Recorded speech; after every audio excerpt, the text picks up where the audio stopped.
দীর্ঘ 10 বছরের সংসার ভাঙার পর আবারও বিয়ের পিঁড়িতে বসেছেন অভিনেত্রী সোহানা সাবা। 5 বছর চুটিয়ে প্রেম করার পর নতুন এই অধ্যায় শুরু করেছেন তিনি। সম্প্রতি তথ্যটি প্রকাশ করেন সোহানা। জানান 1.5 বছর আগেই তার বিয়ে হয়। স্বামী সন্তান নিয়ে বেশ ভালো কাটছে তার নতুন সংসার। তবে কাকে বিয়ে করলেন এই অভিনেত্রী, জানাচ্ছেন শাহাদাত রিফাত।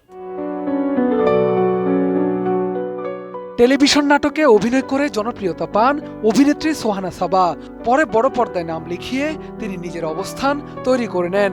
অভিনেত্রী ও নির্মাতা কবরীর পরিচালনায় আয়না সিনেমার মধ্য দিয়ে রূপালী পর্দায় তার যাত্রা শুরু হয়।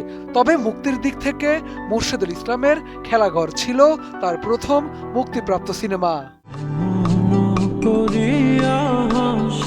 এছাড়া একে একে বেশ কিছু গুরুত্বপূর্ণ চলচ্চিত্রে অভিনয় করেন এই তারকা।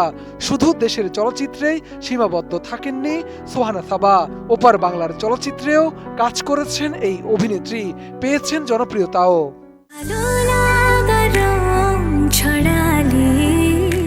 নোভা এলইডি টিভি, ঝকঝকে ছবি, নিখুঁত শব্দ, 5 বছরের ওয়ারেন্টি। নোভা মানে সঠিক মান, নিশ্চিত সেবা। ব্যক্তিগত জীবনে নির্মাতা মুরাদ পারভেজের সঙ্গে সংসার পেতেছিলেন সোহানা সাবা। দীর্ঘ 10 বছর পর 2015 সালে তাদের সেই সংসার ভেঙে যায়। এরপর থেকে একমাত্র সন্তানকে নিয়ে জীবন নতুনভাবে গুছিয়ে নিয়েছেন সাবা।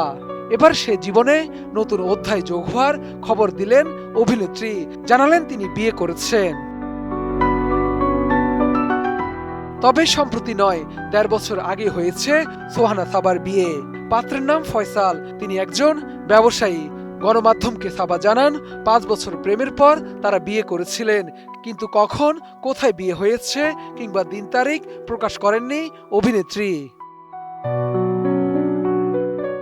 সাবা জানান স্বামী সন্তান নিয়ে এখন তার সময় ভালো যাচ্ছে।